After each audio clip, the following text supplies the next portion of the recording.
Bismillahirrahmanirrahim. Assalamualaikum warahmatullahi wabarakatuh. Kembali berjumpa dengan saya Mufti Arif Arfiansyah dalam pembelajaran mata kuliah metodologi penelitian. Kali ini kita akan membahas materi tentang pengolahan dan analisis data. Setelah beberapa video-video sebelumnya menjelaskan bagaimana cara pengumpulan data dan instrumen apa saja yang dibutuhkan dalam mengumpulkan data, langkah selanjutnya adalah kita akan menganalisis dan mengolah dan menganalisis data yang telah kita kumpulkan. Sebelumnya kita mengulas kembali materi yang telah lalu mengenai jenis data. Jadi data ada beberapa jenis ya, yang diantaranya adalah data kualitatif, di mana data yang berhubungan dengan kategorisasi, karakteristik atau sifat variabel. Jadi tidak berupa angka-angka ya, dan tidak berhubungan dengan angka dan tidak dikaitkan dengan analisis statistik atau data non-statistik. Jadi data kualitatif itu data yang memiliki kategorisasi, karakteristik ataupun sifat-sifat variabel dan bukan merupakan data yang berupa angka. Jadi misalkan tentang contohnya mengenai kualitas ya, kualitatif berarti seperti kualitas, kemudian perasaan ya, pendapat, kemudian respon, itu semuanya berupa karakteristik, bukan berupa angka. Sedangkan kalau data kuantitatif itu data berhubungan dengan angka yang diperoleh dari hasil pengukuran atau mengubah data kualitatif ke data kuantitatif, misalkan dengan skor hasil tes. Jadi kalau misalkan dalam data kualitatif, misalkan perasaan itu misalkan senang, ya, kemudian sangat senang, tidak senang, sangat tidak senang, katakanlah, itu adalah sebuah data kualitatif. Kemudian ketika dari data kualitatif itu kita ubah menjadi angka, misalkan senang itu adalah merupakan angka 4, tidak senang itu angka 1, katakanlah, itu sudah menjadi data kuantitatif. Sering dikaitkan dengan analisis statistik. Jadi kalau data kuantitatif sering dikaitkan dengan analisis-analisis yang menggunakan analisis statistik atau data statistik atau data angka. Nah, sekarang bagaimana pengolahan data tersebut? Ya, ada dua, teknik non-statistik dan teknik statistik. Dengan teknik non-statistik, maka data-data analisisnya itu adalah analisis kualitatif. Dia melalui cara induktif ya, yaitu pengambilan kesimpulan umum berdasarkan hasil observasi khusus. Jadi dari induktif itu adalah dari dari data-data khusus, kemudian kita akan menjabarkan dalam kesimpulan umum. Jadi kalau misalkan kita memiliki data non statistik, artinya data yang tidak berupa angka-angka, maka kita akan menganalisis secara kualitatif. Kemudian kita akan menyimpulkan secara umum berdasarkan data yang sifatnya observasi khusus. Jadi dari data-data khusus, kemudian kita akan menyimpulkan secara umum. Kemudian kalau dengan teknik statistik, maka untuk pengolahan datanya itu menggunakan data kuantitatif. Itu berupa angka-angka dan akan diolah dengan biasanya menggunakan alat komputer ataupun aplikasi statistik ataupun aplikasi-aplikasi yang mempermudah dalam pengolahan angka-angka. Nah, bagaimana langkah-langkah pengolahan datanya dalam data kuantitatif ini? Pertama, penyusunan data. Jadi perlu dipertimbangkan pada hanya memilih data yang penting dan diperlukan. Jadi tadi setelah kita mengumpulkan data, kemudian kita akan memilih-milih data yang memiliki kriteria ataupun tidak. Artinya data yang kita peroleh itu data yang lengkap. Ya, data yang lengkap, tidak ada salah dan sebagainya, valid ya, relevan. Maka itu akan kita pilih. Sedangkan data-data yang tidak penting, yang tidak sesuai dengan kajian kita, yang sedang kita teliti, yang sedang kita cari solusinya, katakanlah, maka itu akan kita pindahkan atau kita gunakan. Kemudian memilih hanya data yang objektif, jadi yang data yang tidak bias. Misalkan data yang jawabannya, pertanyaannya itu yang hanya satu jawaban, tidak ada dua jawaban. Bahkan mungkin jawaban yang sifatnya jelas ya, tidak bias. Kalau dia misalkan dalam ranah data yang sifatnya kualitatif. Kemudian bila data dikumpulkan dengan wawancara atau angket, maka bedakan antara informasi dan kesan pribadi responden. Jadi kadang-kadang kalau kita wawancara itu kadang responden itu kadang menyampaikan respon secara pribadi ataupun respon secara hati ya, bukan respon yang secara realita yang dia yang dia alami ya. Ini perlu dibedakan. Jadi perlu kita memilah betul data yang telah kita kumpulkan. Nah, setelah Anda menyusun data tadi, selanjutnya adalah Anda mengklasifikasi atau mengelompokkan data tersebut. Jadi pengelompokan disesuaikan dengan permasalahan, tujuan, penelitian atau hipotesis. Jadi dari hasil data tadi kita kelompok-kelompokkan sesuai dengan hipotesis yang telah kita susun. Jadi kalau misalkan kita ingin meneliti tadi tentang jumlah pembaca media cetak atau koran cetak, maka ya kita harus mengelompokkan data sesuai dengan variabel-variabelnya yang telah disusun dengan hipotesis, harus kita kelompokkan. Kemudian setelah lanjutnya adalah menganalisis data. Jadi data kualitatif tadi ataupun data kualitatif itu diolah dengan teknik kualitatif. Sedangkan data kualitatif diolah dengan teknik analisis kualitatif. Jadi sesuai dengan datanya ya. Jangan keliru, jangan terbalik. Ini nanti akan menghasilkan data atau hasil yang keliru. Jadi mencakup tabulasi data, perhitungan statistik dan uji statistik. Jadi kalau data kuantitatif nanti kita olah dengan teknik analisis kuantitatif yang akan mencakup tabulasi data, misalkan ya tabulasi data yang kita sudah buatkan tabulasinya. Kemudian kita perhitungkan statistiknya ya. Kemudian kita menguji uji statistiknya, uji reliabilitas, uji validitas ya, mungkin bisa uji normalitas, uji autokorelasi dan uji regresi ataupun uji pet analisis dan sebagainya. Itu akan kita gunakan di situ manakala kita menggunakan teknik analisis data kuantitatif. Kemudian ada analisis univariat, dilakukan pada tiap variabel hasil penelitian hanya mengetahui karakteristik data. Jadi kita hanya mencari tahu karakter data itu seperti apa. Misalkan rata-ratanya bagaimana, kemudian medianya berapa, kemudian mungkin saja standar deviasinya, ya, kemudian respondennya ada berapa. Kita hanya untuk mengetahui karakteristik dari data tersebut. Kemudian ada analisis bivariat, yaitu dilakukan pada dua variabel yang diduga berhubungan ataupun berkorelasi. Jadi dilakukan menggunakan statistik. Jadi kalau di analisis bivariat ini dilakukan pada dua variabel yang kemungkinan memiliki hubungan ya, ataupun ada korelasinya. Jadi kalau kemarin korelasi itu adalah untuk mencari tahu bahwa hubungan antara dua variabel, hubungan saja ya, bukan hubungan yang searah dalam hal ini, bukan hubungan yang dua arah. Kemudian ada analisis multivariat, artinya dilakukan terhadap lebih dari dua variabel.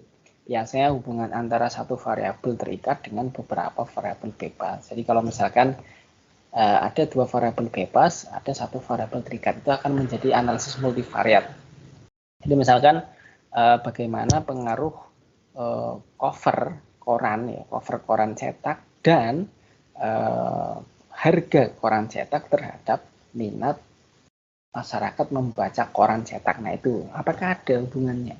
Ada dua variabel bebasnya, yaitu harga koran cetak dan juga cover surat kabarnya itu.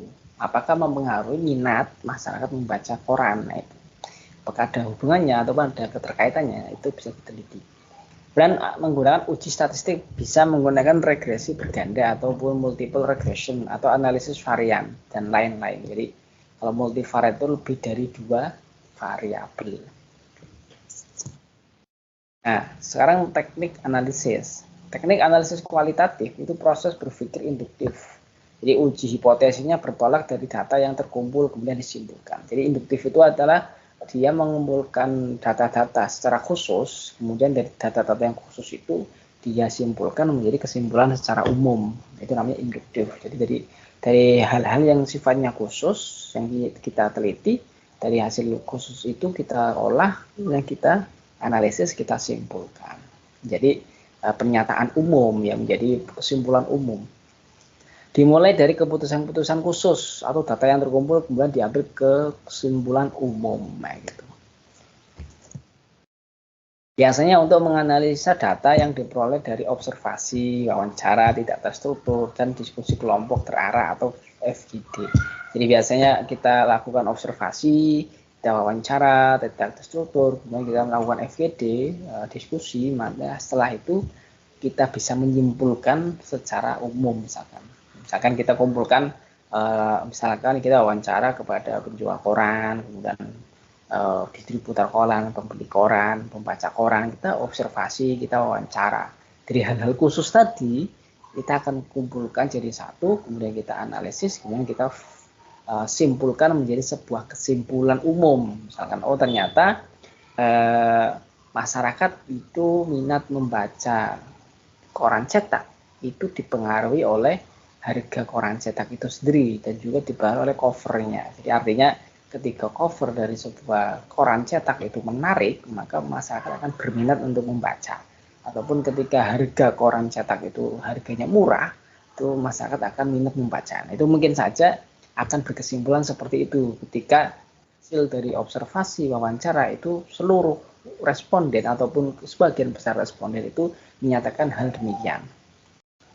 Kemudian yang kedua, teknik analisis kuantitatif atau teknik statistik. Untuk mengolah data yang berbentuk angka, kita membutuhkan teknik-teknik statistik. Dan kemudian dengan cara menguji hipotesis. Jadi berdasarkan hasil pengujian perhitungan statistik, nanti kita akan menguji hipotesis itu diterima atau ditolak. Jadi biasanya itu nanti setelah kita menyusun permasalahan, kita akan menyusun hipotesis. Ya, seperti pada hipotesis nanti kita akan bahas pada rancangan penelitian. Di situ ada hipotesis. Nah, hipotesisnya akan kita susun. Apakah hipotesisnya akan diterima atau ditolak dengan hasil perhitungan statistik. Nah, biasanya hipotesisnya itu ada dua. Ada namanya hipotesis nol. Di mana hipotesis nol itu berisi tidak ada perbedaan antara, tidak ada hubungan antara, tidak ada pengaruh antara. Itu biasanya hipotesis nol. Kemudian nanti ada hipotesis alternatif atau HA atau H1. Itu adalah alternatif dari hipotesis nol. Nah, kalau hipotesis nol itu adalah tidak ada perbedaan, maka di dalam hipotesis alternatif itu nanti ada perbedaan, ada pengaruh, ada hubungan. Nah, itu nanti akan seperti itu. Nah, kemudian teknik pengolahan data statistik. Jadi ada rumusan-rumusan dari statistik deskriptif ya. Misalkan kita akan menyampaikan ukuran tendensi sentral, ukuran penyimpangan, standar deviasi ya, atau tabel persentase, analisis korelasi dan sebagainya. Jadi ini ada ketika Anda kemarin sudah mendapatkan mata kuliah statistik, itu tentu nanti hasilnya itu adalah demikian. Jadi dari data Anda yang miliki Anda olah, nanti Anda bisa merumuskan dari data deskriptif. Itu hanya menyampaikan deskripsi dari data Anda.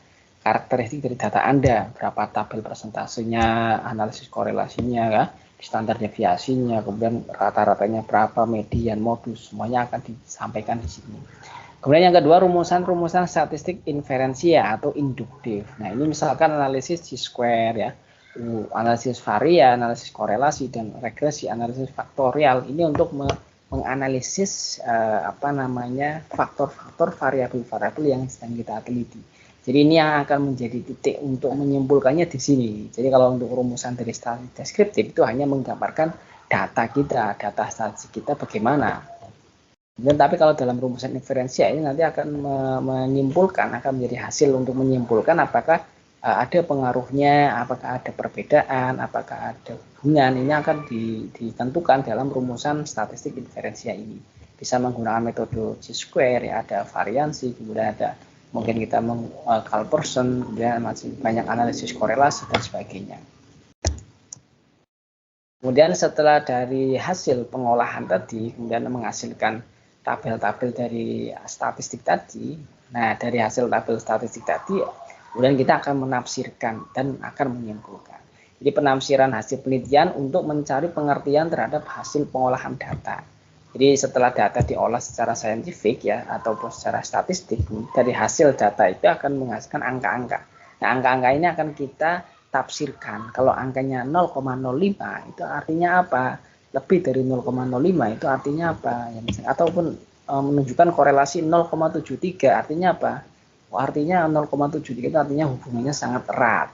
Kalau misalkan signifikansinya kurang dari 0,00 kurang dari 0,05, maka ini artinya signifikansinya kurang hingga H0 tertolak. Nah, misalkan karena kurang dari 0,05 maka tertolak H0-nya, artinya H1 diterima, artinya ada hubungan. Nah, ini adalah bentuk dari penafsiran dari hasil yang telah kita olah menggunakan penemuan ilmiah atau menggunakan uji statistik tadi.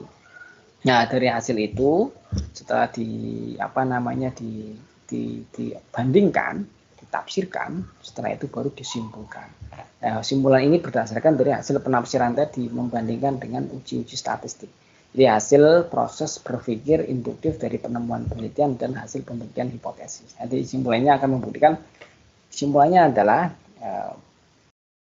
pengaruh ya variabel desain cover koran cetak ya dan juga harga jual koran cetak itu ternyata mempengaruhi minat masyarakat membaca koran cetak. Nah, ini artinya mungkin kesimpulannya contohnya seperti itu, sehingga kita akan menyelesaikan masalah ternyata yang mempengaruhi misalnya masyarakat membaca koran itu adalah harga dan juga cover cetaknya, bukan faktor dua ini yang cukup dominan katakanlah. Yang kita teliti ternyata dua faktor ini adalah faktor yang mempengaruhi minat membaca masyarakat. Nah, ini adalah contoh untuk penafsirannya. Nah, kemudian di sini ada kriteria kesimpulan. Jadi kesimpulan itu dibuat ringkas dan tepat, yang merupakan hasil dari uji hipotesis dengan dukung data, mencerminkan batas berlakunya untuk seluruh atau sebagian populasi, gitu kan.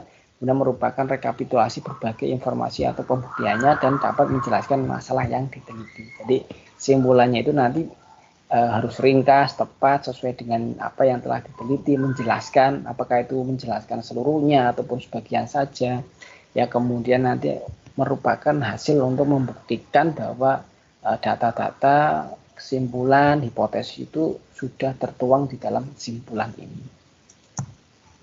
Dan mencerminkan penerimaan atau penolakan hipotesis yang diuji. Jadi di kesimpulan itu harus jelas menerima ataupun menggambarkan hipotesisnya H0 diterima atau H0 ditolak ataupun apa, ya harus dijelaskan, harus jelas. Di situ ada kalimat untuk itu. Kemudian dapat menuntun dilakukannya penelitian lebih lanjut yang berhubungan dengan hasil penelitian. Jadi dalam kesimpulan juga harus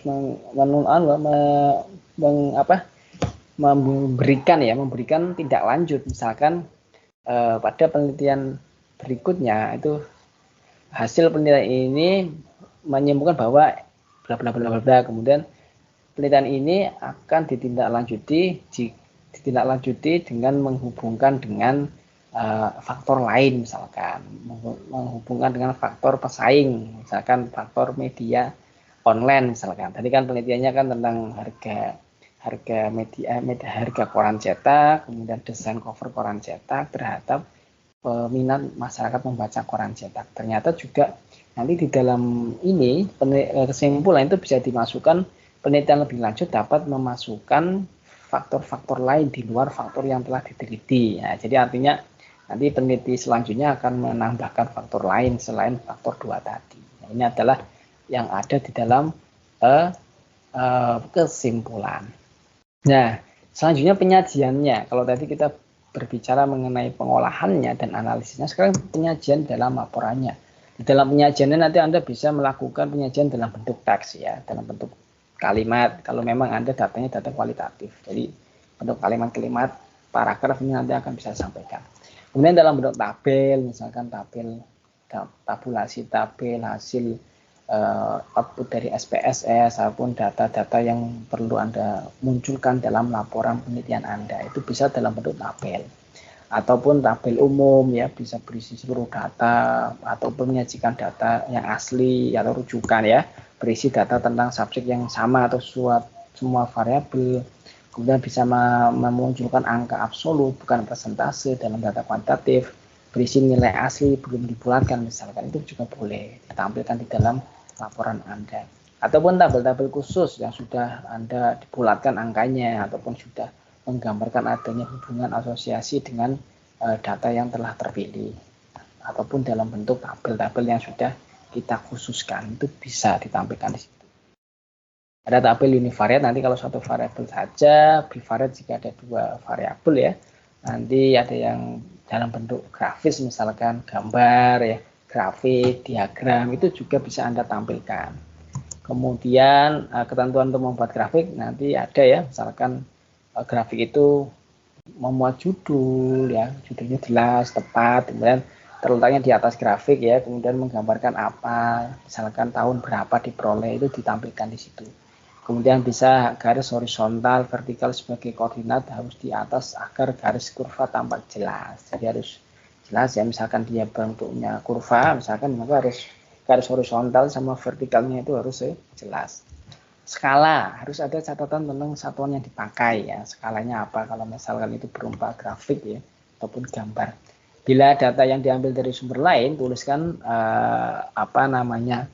referensinya ya. Jadi tuliskan sumber dari grafik itu sendiri dari mana, sebelah kiri mungkin ya, diberi catatan sumber dari internet, misalkan alamatnya mana, itu bisa dimasukkan di situ. Kalau Anda memang menampilkan data yang diambil dari sumber lain, bukan data yang Anda olah sendiri gitu, okay.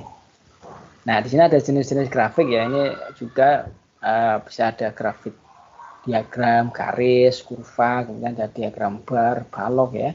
Ada diagram area, piktogram, ataupun histogram. Ini ini sudah Anda terima materi ini tentunya pada beberapa semester yang lalu terkait dengan statistik dasar. Ini punya ada jenis-jenis grafik ya, sudah Anda pelajari sebelumnya. Nah, demikian ya penjelasan dari saya terkait dengan bagaimana kita mengolah data yang sudah kita kumpulkan, kemudian kita analisis, kemudian kita simpulkan, dan kemudian kita sajikan di dalam laporan penelitian kita. Ya, demikian mudah-mudahan penjelasan saya dapat diterima dan bisa bermanfaat. Kita ketemu lagi pada video-video pembelajaran berikutnya. Sampai jumpa lagi. Assalamualaikum warahmatullahi wabarakatuh.